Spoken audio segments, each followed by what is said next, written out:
এবার পশ্চিম তীরে তীব্র প্রতিরোধের মুখে ইসরায়েলি সেনারা। আরো বিস্তারিত জানিয়ে দিব। এদিকে বড় ধরনের সামরিক মহড়া চালিয়েছে ইরান। এবার লেবাননে যুদ্ধবিরতি চুক্তি লঙ্ঘন, ইসরায়েলি সেনার গুলিতে নিহত অন্তত 3 জন। এদিকে আইএস কে সংগঠিত হওয়ার সুযোগ দিচ্ছে পাকিস্তান, দাবি তালেবানের।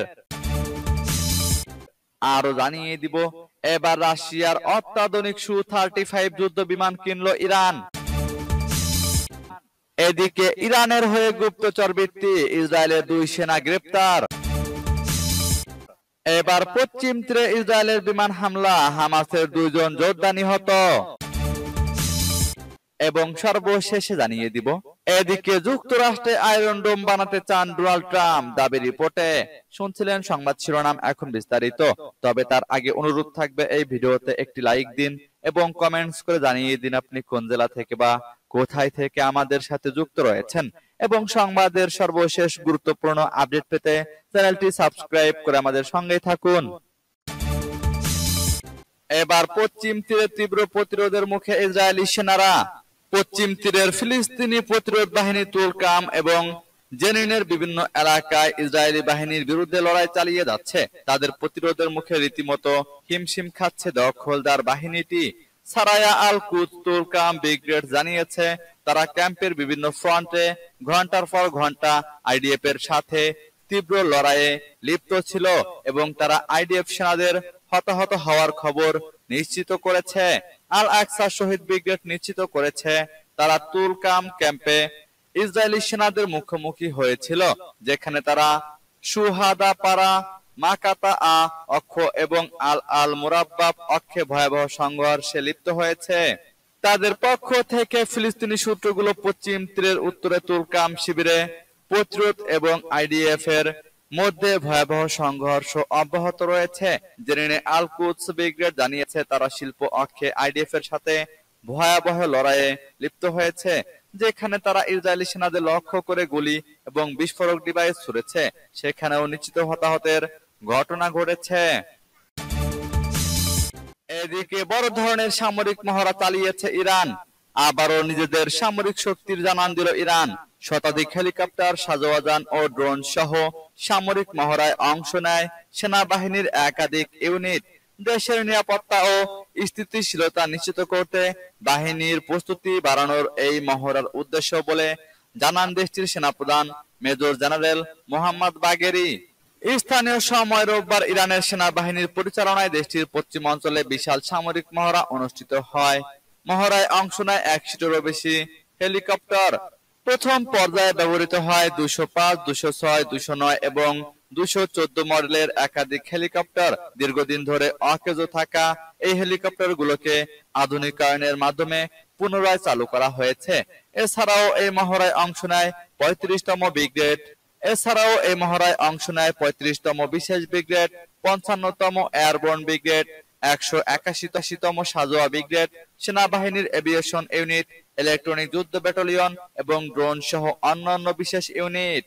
ইরানের কেরমানশাহ প্রদেশের কাসর-ই-শিরিন এলাকার নাফত শহরে আয়োজিত এই মহড়ায় উপস্থিত ছিলেন ইরানের সেনা প্রধান মেজর জেনারেল মোহাম্মদ বাগেরি। দেশের নিরাপত্তা ও স্থিতিশীলতার বিরুদ্ধে যে কোনো হুমকি মোকাবেলায় বাহিনীর প্রস্তুতি বাড়ানোই এই মহড়ার উদ্দেশ্য বলে জানান তিনি।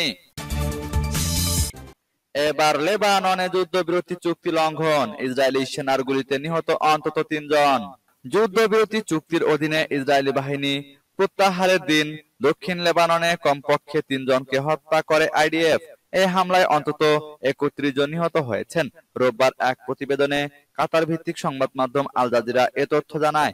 লেবাননের জনস্বাস্থ্য মন্ত্রণালয় জানিয়েছে যে ইসরায়েলি বাহিনী কমপক্ষে 2টি সীমান্ত শহরে সাধারণ নাগরিকদের লক্ষ্য করে গুলি চালায়, বিশেষ করে যখন ওইসব নাগরিকরা তাদের গ্রামে ফিরে যাওয়ার চেষ্টা করছিল। একই দিন সকালে ইসরায়েলি সামরিক মুখপাত্র আবিসাই আদ্রাই দক্ষিণ লেবাননের 60টিরও বেশি গ্রামের বাসিন্দাদের উদ্দেশ্যে একটি বার্তা জারি করেন। বার্তায় বলা হয়েছে, সাধারণ নাগরিকরা যাতে তাদের নিজ নিজ বাড়ি ঘরে ফিরে না যায়। ইসরায়েলি এই হত্যাকাণ্ড গত বছরের নভেম্বরে সম্পাদিত একটি যুদ্ধবিরতি চুক্তির সরাসরি লঙ্ঘন। চুক্তির অধীনে রোববার লেবানন থেকে ইসরায়েলি বাহিনী প্রত্যাহার করার কথা ছিল।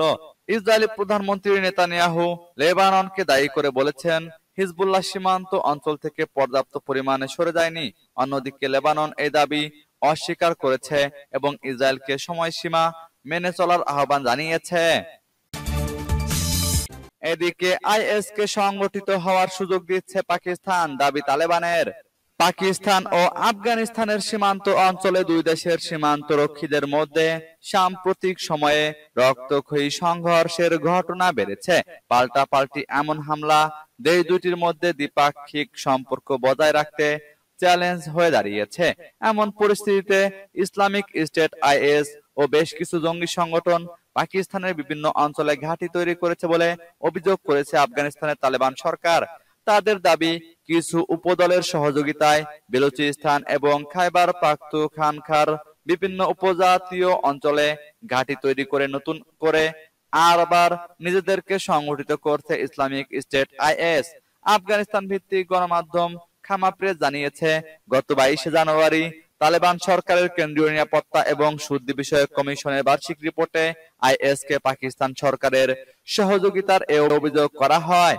ওই প্রতিবেদনে বলা হয়, রাষ্ট্রদ্রোহী এবং দেশের শান্তি বিনষ্টকারী দলগুলোকে আফগানিস্তান থেকে উৎখাত করা হয়েছে।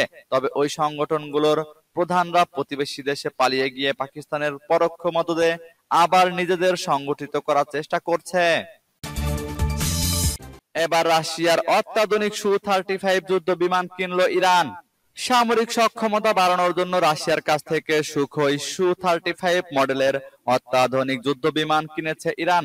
খাতাম উল আনবিয়া কেন্দ্রীয় সদর দপ্তরের ডেপুটি কোঅর্ডিনেটর আলী সাদমানি সোমবার এ তথ্য জানিয়েছেন। তবে যুদ্ধ বিমানগুলো ইরানকে সরবরাহ করা হয়েছে কিনা তা স্পষ্ট করেননি সাদমানি। তিনি বলেন, সামরিক সরঞ্জামের উৎপাদন বেড়েছে, পুরনো সিস্টেমগুলো অবসরে পাঠানো হচ্ছে এবং আধুনিক ও আপডেটেড সিস্টেমগুলো সেখানে প্রতিস্থাপন করা হচ্ছে। তিনি বলেন, যখনই প্রয়োজন হবে আমরা আমাদের বিমান স্থল ও নৌবাহিনীকে শক্তিশালী করার জন্য সামরিক সিস্টেম ক্রয় করি। এর আগে 2023 সালে রাশিয়া থেকে সুখোই 35 যুদ্ধ বিমান কেনার ঘোষণা দেয় ইরান। চলতি মাসের শুরুর দিকে ইরান ও রাশিয়া একটি ব্যাপক কৌশলগত অংশীদারিত্ব চুক্তি সই করেছে। এই চুক্তি দুই দেশের মধ্যে সম্পর্ককে আরো জোরদার করেছে। এদিকে ইরানের হয়ে গুপ্তচর বৃত্তি, ইসরায়েলের 2 সেনা গ্রেপ্তার। অর্থের বিনিময়ে ইরানের হয়ে গুপ্তচর বৃত্তির অভিযোগে ইসরায়েলি বাহিনীর 2 সদস্যকে গ্রেপ্তার করা হয়েছে। দেশটির পুলিশ এবং শিনবেট সিকিউরিটি সার্ভিস সোমবার এ তথ্য জানিয়েছে। খবর টাইমস অফ ইসরায়েলের। এক বিবৃতিতে পুলিশ জানিয়েছে, প্রধান সন্দেহভাজন 21 বছর বয়সী ইউরি এলিয়াসফভ সামরিক বাহিনীর আয়রন ডোম ইউনিটে কর্মরত ছিলেন। তিনি ক্ষেপণাস্ত্র প্রতিরক্ষা প্রযুক্তি সম্পর্কে অত্যন্ত সংবেদনশীল তথ্য ইরানিদের কাছে পাচার করেছেন। পরে ইউরি তার বন্ধু আরেক সেনা সদস্য 21 বছর বয়সী জর্জি আন্দ্রেয়েভকেও ইরানের পক্ষে গুপ্তচর বৃত্তিতে যুক্ত করেন। ওয়াইনেট নিউজ সাইট জানিয়েছে, ইউরি এলিয়াসফভ ইরানি এজেন্টের কাছ থেকে $2,500 পেয়েছেন, আর আন্দ্রেয়েভ পেয়েছেন মাত্র $50।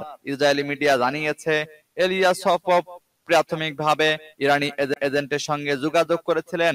তিনি অর্থ উপার্জনের উপায় খুঁজতে গিয়ে এই উপায় বের করেন। ওয়াইনেট নিউজ সাইট অনুসারে এলিয়াসফভ প্রাথমিকভাবে ইরানপন্থী গ্রাফিতি এঁকেছিলেন এবং তেল আবিবে ইরানের প্রথম সর্বোচ্চ নেতা রুহুল্লাহ খোমেনির স্লোগান সম্বলিত ব্যানার ঝুলিয়ে দিয়েছিলেন।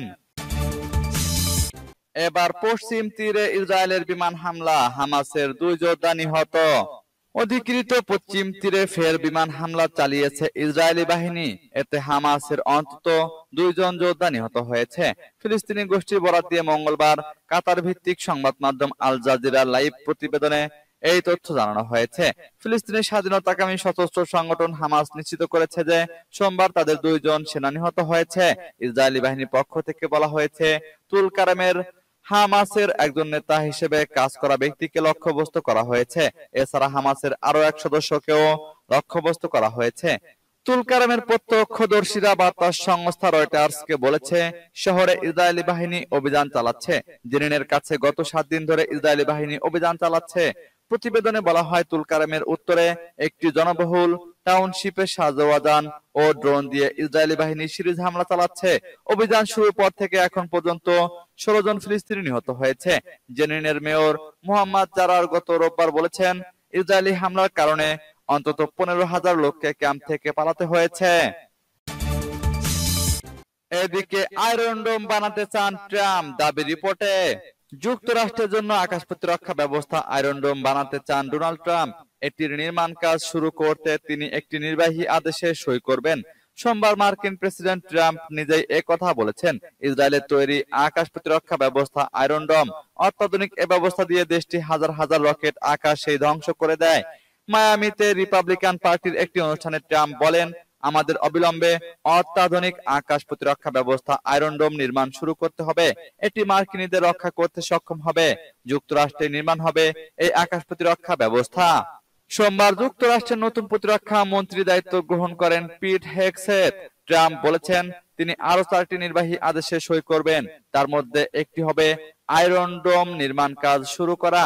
2024 সালের নির্বাচনী প্রচারণার সময় ট্রাম্প বারবার ইসরায়েলের আয়রন ডোম ব্যবস্থার মতো একটি আকাশ প্রতিরক্ষা ব্যবস্থা যুক্তরাষ্ট্রের জন্য নির্মাণ করার কথা বলেছিলেন।